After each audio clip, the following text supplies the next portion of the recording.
We have the Epstein list. There was Sarah Kellen, Adriana Ross, Nadia, there was Haley and Leslie. But Kash Patel said he'd release him first day. He's been completely quiet since then. When you cover up a crime, you're aiding and abetting that crime. We did the previous interview, but there have been things that have happened since then. Well, Trump and Kash Patel, and pretty much, everybody kind of associated with him was saying that the Epstein list would be released immediately. Yeah. And then, of course, Pam Bondi, and she had also said that it would be released. The documents that Pam Bondi released were a joke. They gave us no new information. Actually, when I put the Black Book on the internet in 2015 and also put a bunch of flight logs on the internet in 2015, I offered far more about Epstein's perpetrators or the names of Epstein's perpetrators than our Department of Justice did last week, which is really, really galling for someone like me who's followed this case and who really cares about the welfare of children. What they rolled out was a joke. I mean, it really was a joke. And now Pam Bondi says that they're going to release new documents, but here was a problem with that. She said on national television that she was going to release the Epstein files or Epstein list or whatever. And then she said, after that turned out to be a nothing sandwich, she said, well, I was bamboozled by the FBI.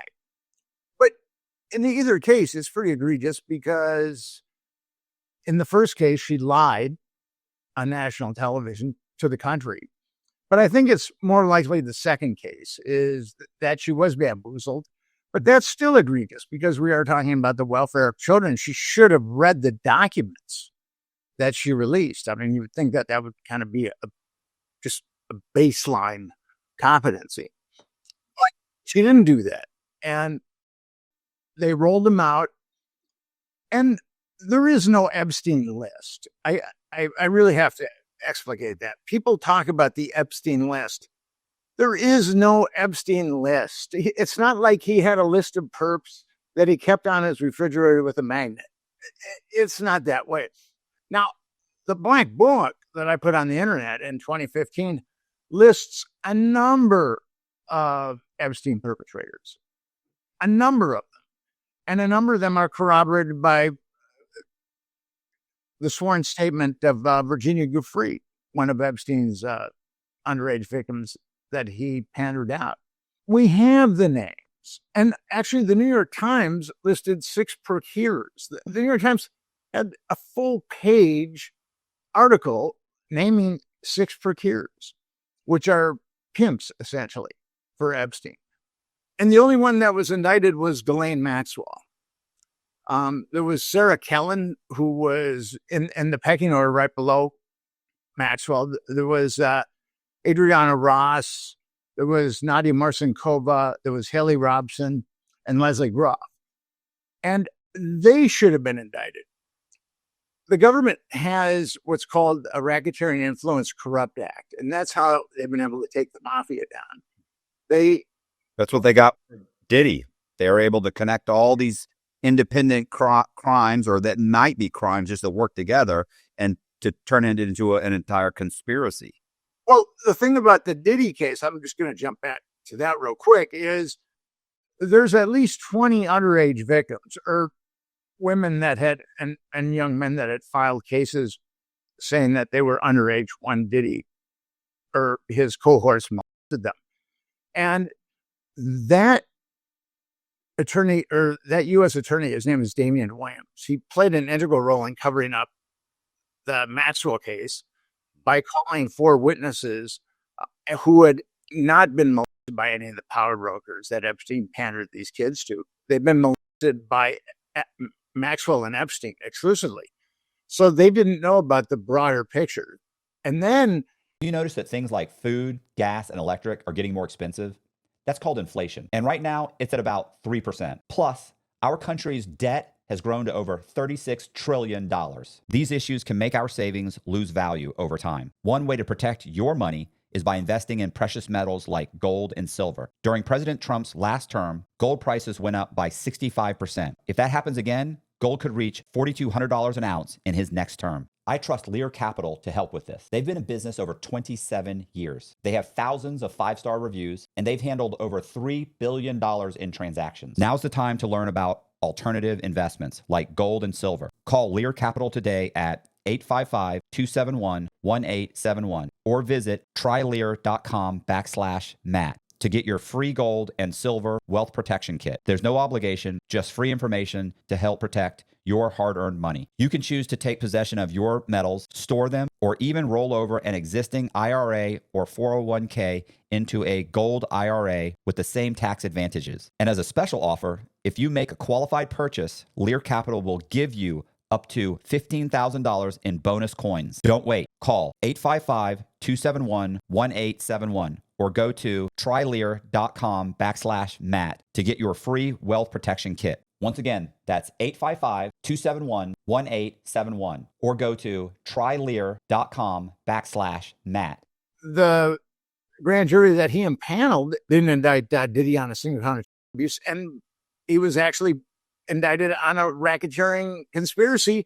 But here's the thing. Maxwell was indicted on 2 conspiracies, and Diddy was indicted on a RICO conspiracy, but no one else is named. I mean, how can you have a criminal conspiracy when you've only got one person?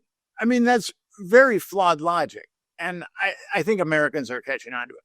Now, getting back to the list, we know who a lot of the perpetrators are because of the documentation that's come out, because of the black book, because of the flight logs. It's just a matter of the Department of Justice having the will to actually indict these perpetrators. But we know who a bunch of them are. And until the Department of Justice has the will to indict these perpetrators, this is going to go on and on and on. And it's going to be these type of networks are just going to keep functioning. I wrote about a network in the Franklin scandal. I followed the Epstein story, and I jumped onto the Diddy story pretty quickly. And all 3 involved the trafficking of. And according to state and federal law enforcement, not a single kid was molested during the Franklin scandal, which is really, really a horrible cover-up. And then with Epstein, there's a number of victims who've come forward, but what they've said, we don't really know, because there's the Epstein Victims Compensation Fund, which is very corrupt. It was put together by David Boies, who is one of the attorneys who represents a number of the victims, and Jordana Feldman. Jordana Feldman and David Boies kind of came up with the criteria that they would use to settle these lawsuits against the Epstein Victims Compensation Fund. And we don't know what criteria they're using. This is done in secret. I mean, it's clandestine machinations. And there's been 225 women that have applied for settlements, and 150 have been granted settlements and 8 relinquished.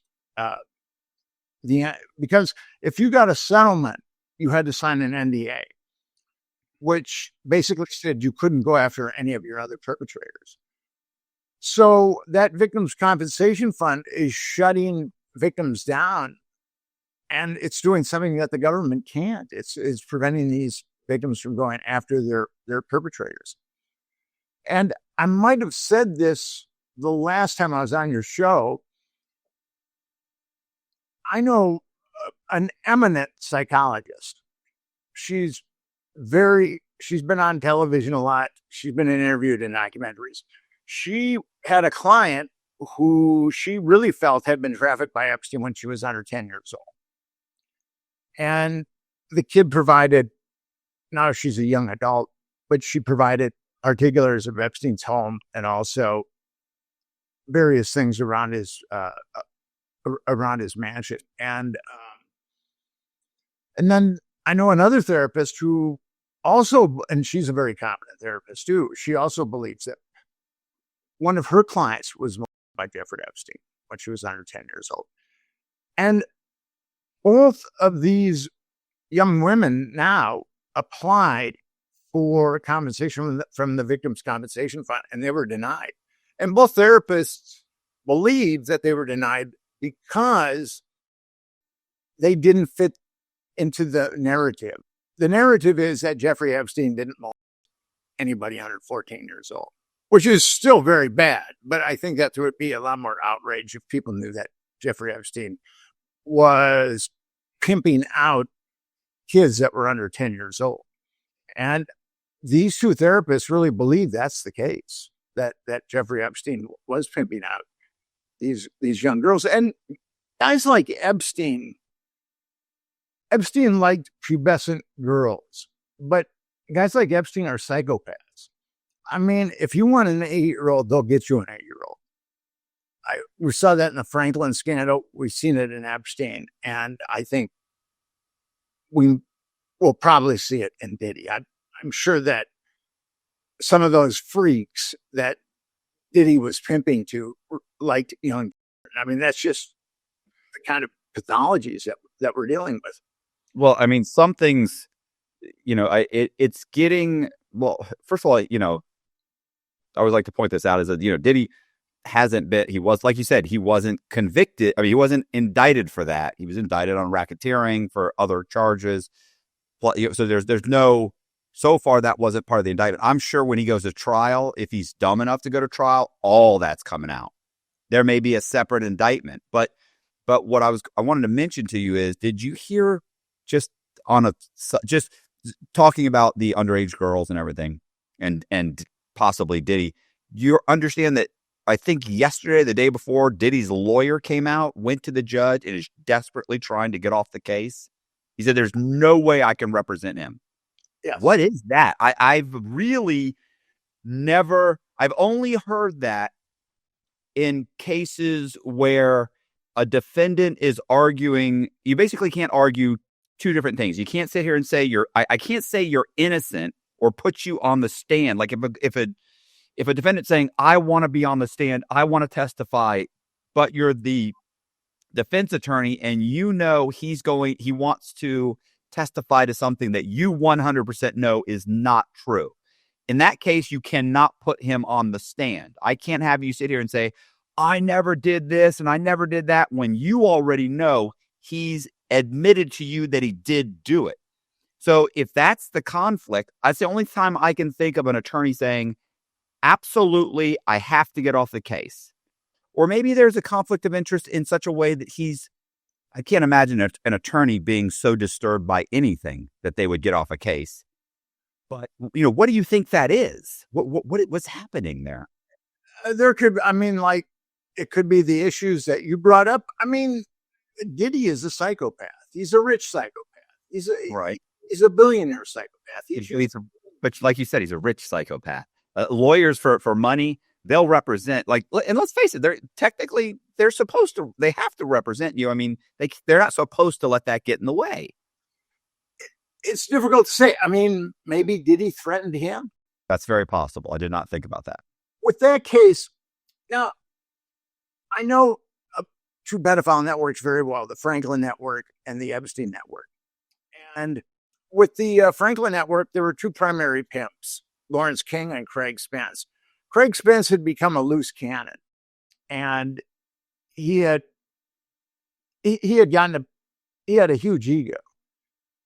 And it was, I think, the people that were overseeing that network, the intelligence people, that dark malignant corner of our intelligence, realized that Spence couldn't do the time, that he wasn't going to keep his mouth shut. So I think that a deal was made with Spence. You're going to have to kill yourself or we're going to kill you. And ultimately, Spence, I believe, killed himself. Now, Lawrence King kept his mouth shut and did, I think, 12 years for embezzling $40 million from the Franklin Credit Union. He wasn't indicted on a single count of abuse. And when he got out of prison, he had a no-show job waiting for him at a BMW dealership in Alexandria, Virginia. And he still is I keep track of King.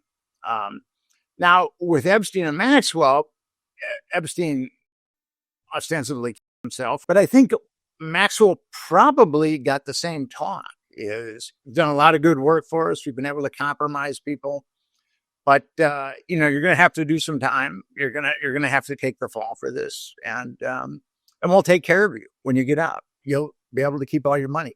That's the deal. I think that was made with Maxwell. I believe the same deal was made with Diddy. And you can keep your money. You're going to have to do some time, but you can keep your money and you can give the money to your kids, to your family. And all you have to do is keep your mouth shut, because he was also running a blackmail enterprise. And I also believe that he was protected. Protected by who? I believe that he was protected probably by federal authorities. And when I'm talking federal authorities, I'm talking about this deep, dark, malignant corner of intelligence that perpetrates these types of crimes and honey traps. And when I was on here last time, I think I might have mentioned Clive Davis. And Clive Davis was a mentor of Diddy, and they started Bad Boy Records together. Now, Clive Davis is a really, really dirty guy. He's ripped off lots of musicians. I mean, he's launched a lot of careers. There was a documentary that came out about him, which was essentially an infomercial. But his criminal, I mean, he's been busted defrauding the IRS 3 times. And you know what happens when you defraud the IRS. You've experienced that. They keep coming back over and over again, for sure. And also, he was part of the biggest payola swindle of all time. And payola is outlawed. It's when record companies, or actually it's when, record companies give money to radio stations to play their records. And then there was a Genovese crime guy named Pasquale Falcone who was smuggling into the United States. And the feds started to drill into Falcone and see what other criminality he was up to. And he and Clive Davis had set up a bunch of shell companies. And Clive Davis was siphoning money from ABC Records into these shell companies. And then he and Falcone would split the profits. And you want to know how much time Davis did for that the criminality that I've just enumerated? And I'm sure that there's a lot more criminality that I haven't enumerated, but you want to know how much time Davis spent in prison for that? How much? He didn't spend a single day in jail. And when I talk about protected, a guy like that, and you can talk to anybody that's worked for the Department of Justice or actually high-ranking criminals. I was on Michael Franzise's show a while back. The only way you can get away with that much criminality and not spend a day in jail is if you're working with the government. And that's when Diddy got his big break, when he and Clive Davis jumped down the yellow brick road together. You know, it's funny because when I was incarcerated, the whole deep state thing started when I was locked up. You started hearing about it, reading articles, and it started happening. And I just thought it was the most ridiculous thing I'd ever heard. That there was this, makes me think of kind of like the the blacklist kind of, you know, that the cabal was out there, and there was this secret organization that was really running things behind the scenes, you know? And I thought that was so ridiculous. And then when Epstein, you know, got, you know, or committed suicide, you know, and then, you know, there are, you know, then when McAfee, when he supposedly himself, and, you know, you start at, you know, and then I would hear things, you know, then you've always got the, you know, all these people that have died that are related or connected to the Clintons or the Bushes and I've always rolled my eyes at those, what I, at the time I thought were just absolute ridiculous conspiracies. And there's still a lot of ridiculous conspiracies out there, but the more you hear about it and the more you look into it and the more you think about it, as I watch things unfolding with it in mind now, it seems so much more plausible to me and less ridiculous than it ever was. It's almost to the point where it's like, I'm not seeing where it's not that. And I'll give you an example of that. An example. When Trump entered, this is really I think this is important because, or timely, because of course Trump is now president. When Trump became president, he was going to look into the JFK files. He was going to release it. Yeah, I'm going to look at it. I'll release that. I'll this and that, and UFOs and all these files and everything. Okay. Then he gets in there, and suddenly he's like, "Yeah, no, it's not a good idea. I don't." It's like, well, what happened? So then, doesn't really say. He's out of office for 4 years. So 4 years go by, he's out of office. Now he gets back in office. He's saying, I'm releasing them, I'm releasing them, I'm releasing them. What happened? Let's face it, his first day, he had a hell of a first day. He was doing all kinds of insane stuff. Not insane stuff, but he was doing everything he said he would do. But that didn't happen. Now, I watched an episode of Tucker Carlson. They were talking about Epstein and JFK. And they got to this point where Tucker Carlson was saying, like, Trump had the intentions of releasing all these different things, JFK files, everything, and says to release it. And so they were saying that at some point, somebody comes to Trump or these people that are making these promises and has to say to them, you can't do that. We can't release that. We're not releasing that. Or if you release it, it's so damning. Or maybe it's not even, hey, it's damning. It's just you can't. Now, under what threat do you convince the president of the United States, who really doesn't have a future political career, right? He's out. He's done. Once he's out of office, he's not coming around. There's got nothing else for him to do. There's no other entry point for him into politics. So what is a threat other than threat of violence of some kind that you can make to him for him to say, let's pull back? You can always show him the Zapruder film. Right. Once he took a look at that, I think it's very unfortunate that these documents are getting released. And Pam Bondi went on television again and said she'd been bamboozled by the FBI and that she will release all documents that aren't related to national security. Okay, but Kash Patel said he'd release them first day. He's been completely quiet since then. And Kash Patel, and here's the thing, but what I was focusing on with Bondi is Epstein documents that aren't related to national security. Now, what does child molesting have to do with national security? If child molesting and national security are together, right, are interwoven, there's a problem. Then we need to clean our government out. That's what I believe.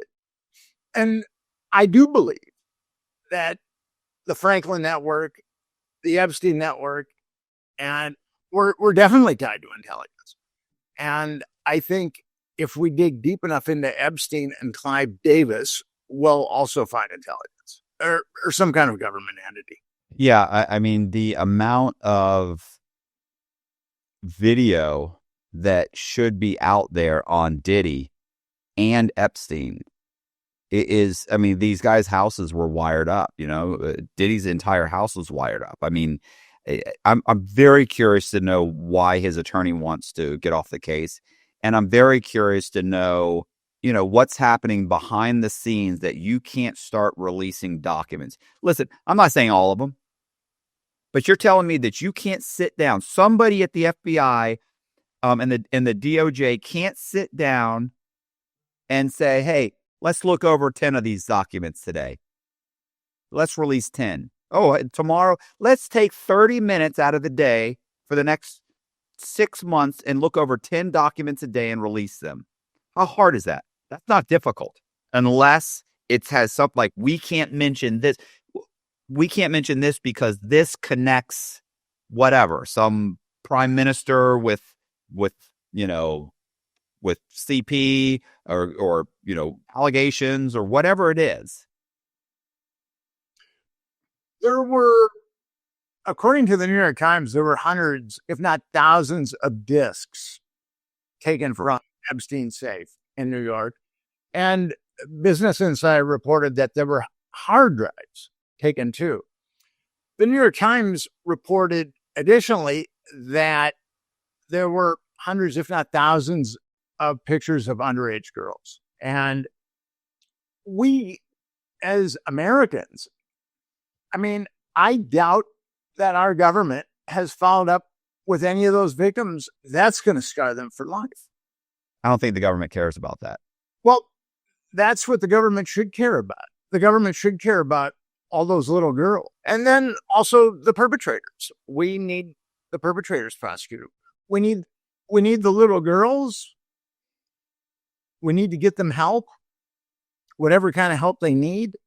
And we also need the perpetrators to be prosecuted in the Epstein case. And when Epstein died, apparently or ostensibly, the Fed said that the case was closed.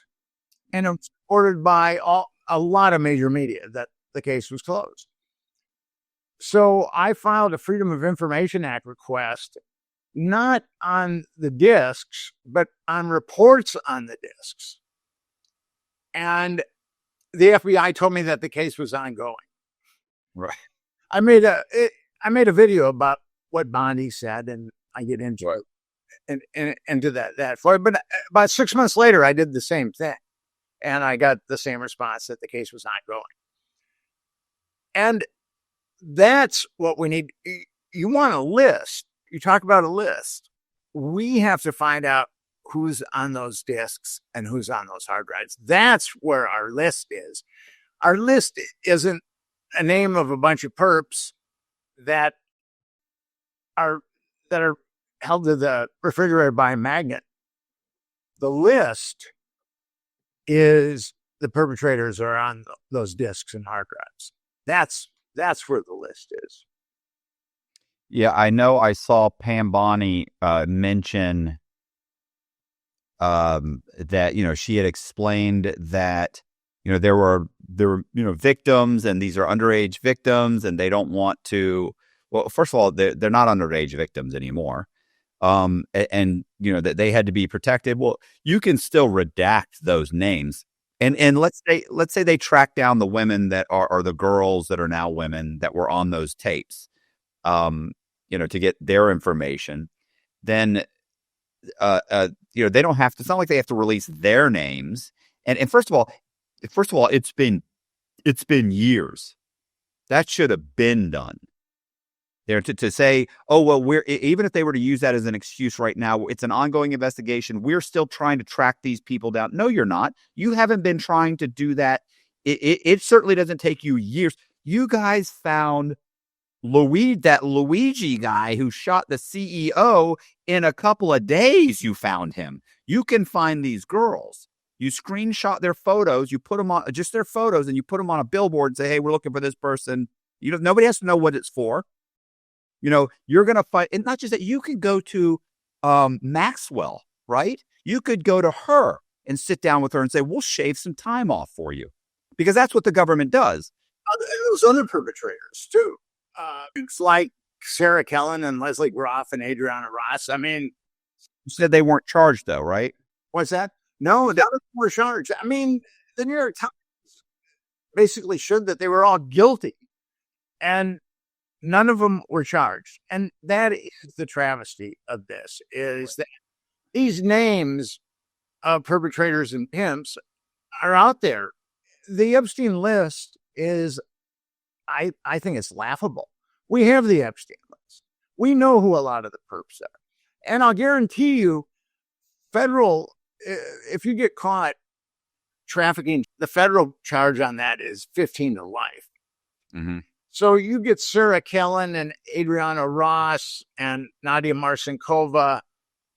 You charge them with 10 counts of child trafficking. They're looking at 10 lifetimes in prison. They'll talk.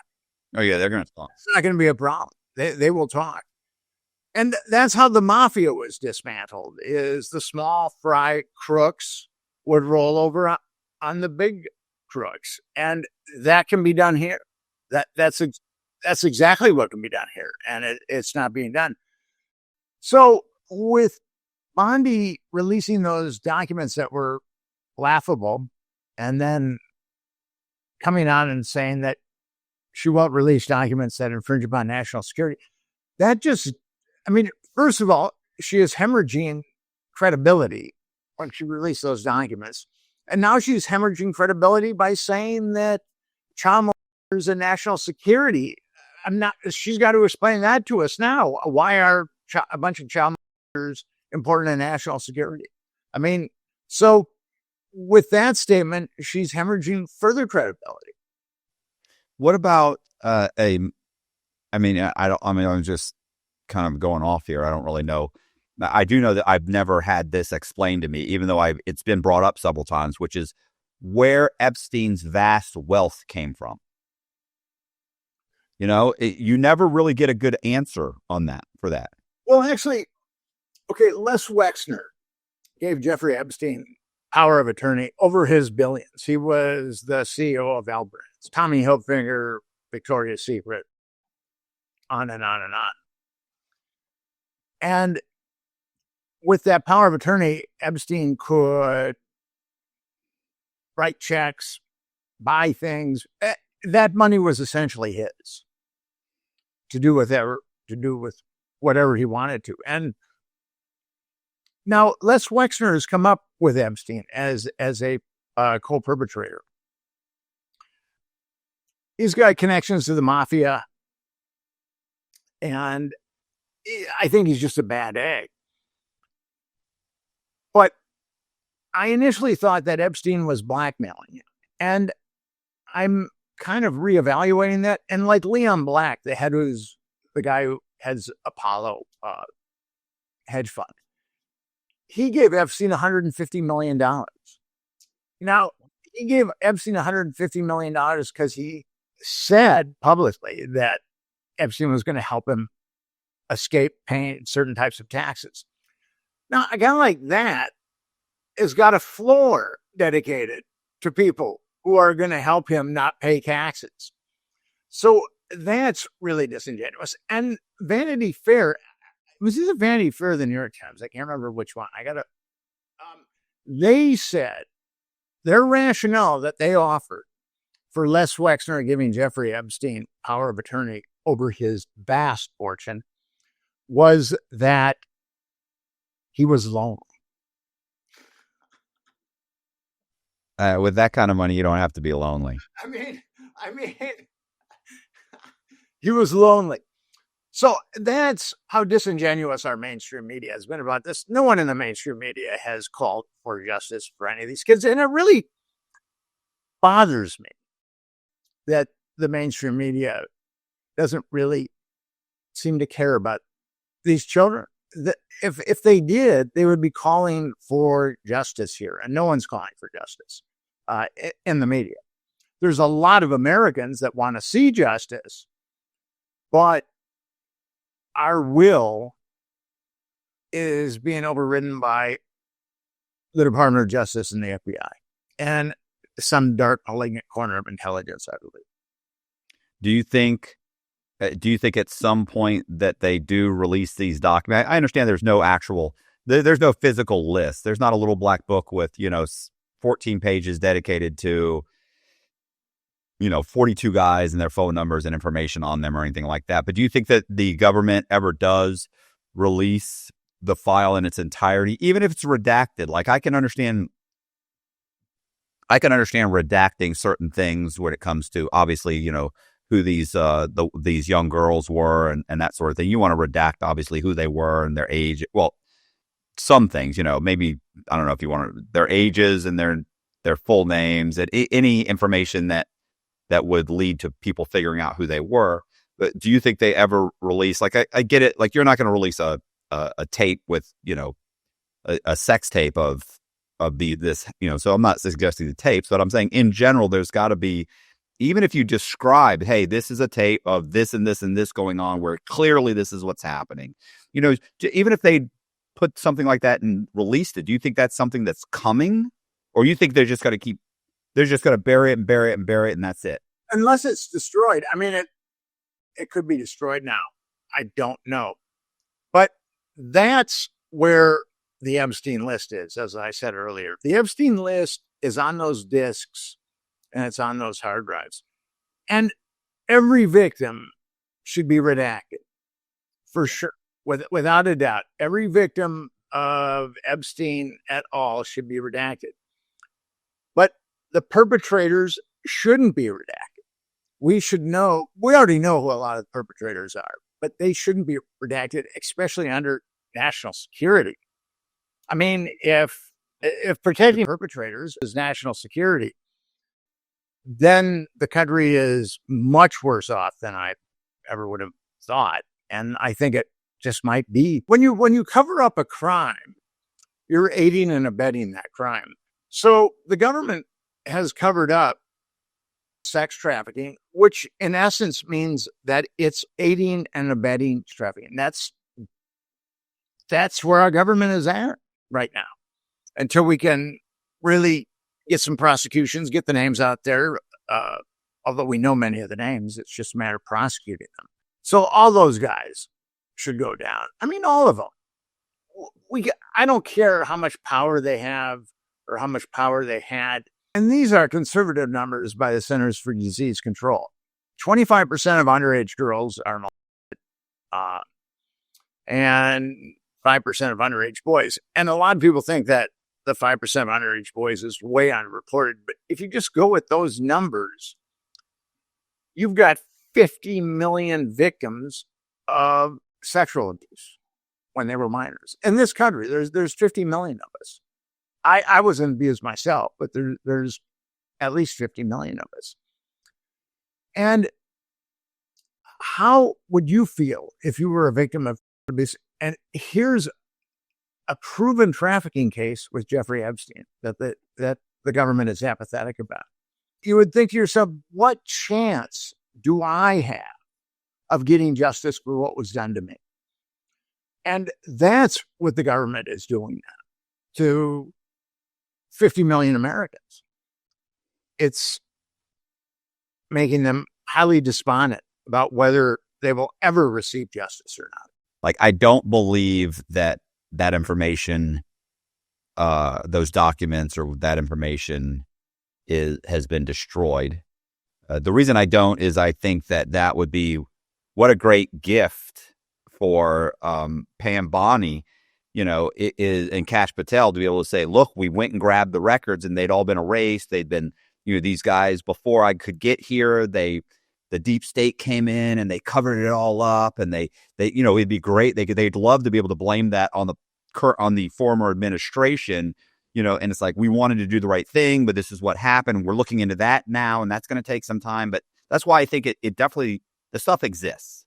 When we talk about the deep state, Epstein is a manifestation of the deep state. If you say that you're going to protect the perpetrators because of national security, then you are covering up for the deep state.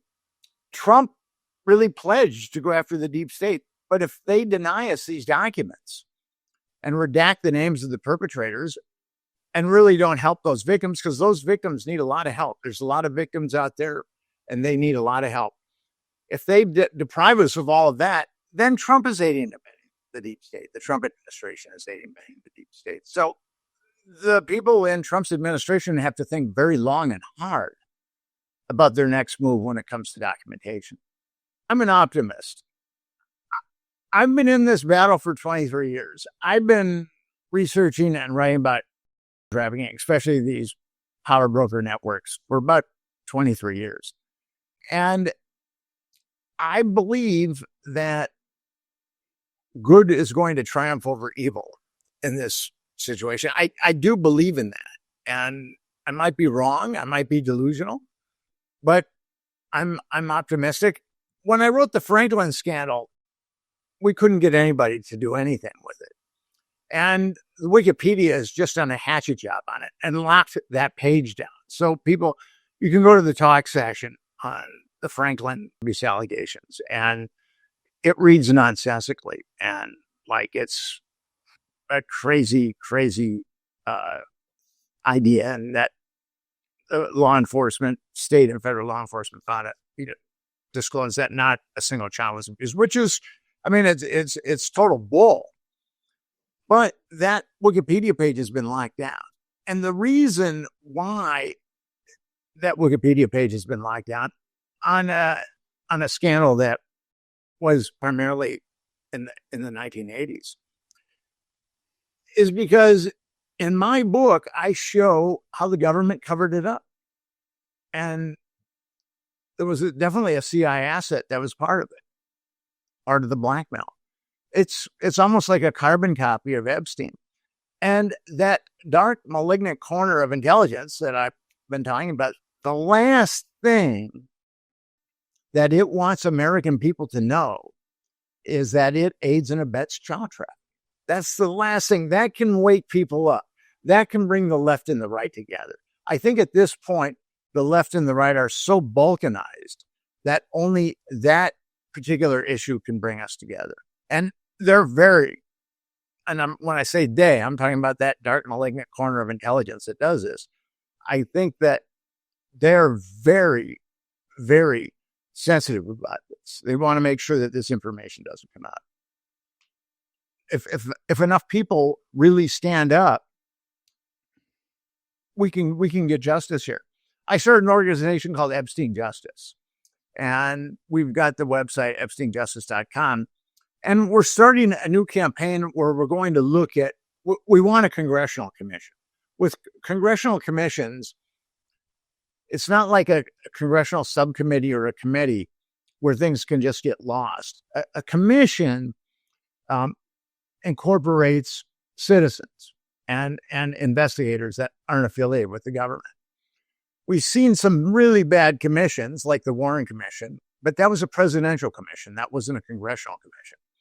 And what we need is a majority in the House and in the Senate to get that congressional commission to look into Jeffrey Epstein at all. And I believe that we can get some answers with a congressional commission.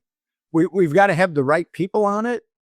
We've got to have people that really don't want to cover this up. And I know of federal legislators that really don't want this covered up. So I believe that a congressional commission is our best shot at getting justice. And as I said, I believe that the left and the right can come together on this, and we can force the government. If the government isn't going to give us what we need, and when we're talking about the names of the perpetrators, we're talking about prosecutions.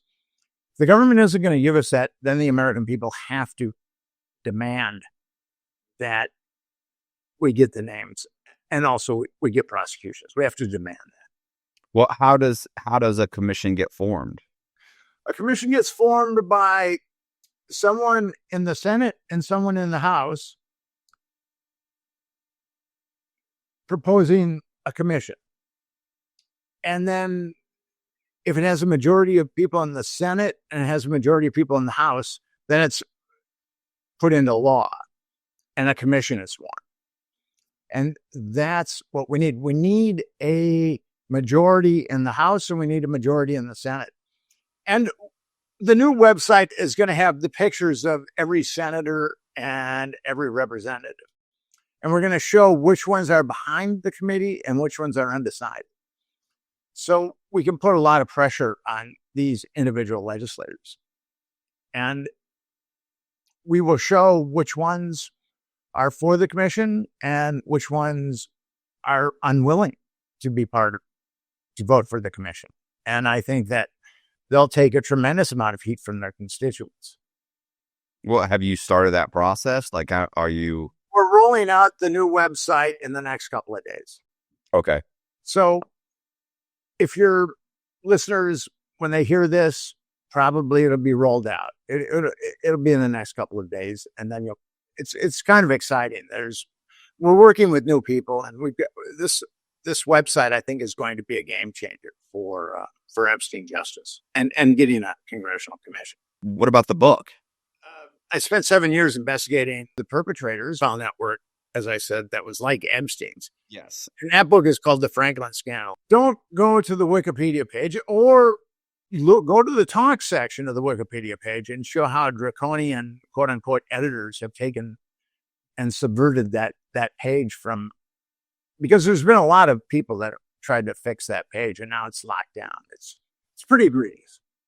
Well, what about, where do you buy the book? Is it like on anywhere where books are sold? You can buy my books.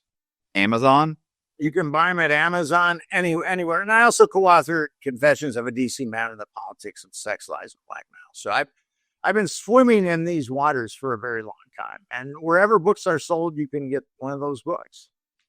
Hey, you guys, I appreciate you watching. Do me a favor, hit the subscribe button, hit the bell so you get notified of videos just like this. Also, we are going to leave the links to Nick Bryant's, all of his social media, and to the website, because by the time this comes out, the website will have been out. So you can go to the website, and I appreciate you guys watching. Thank you very much, and I will see you.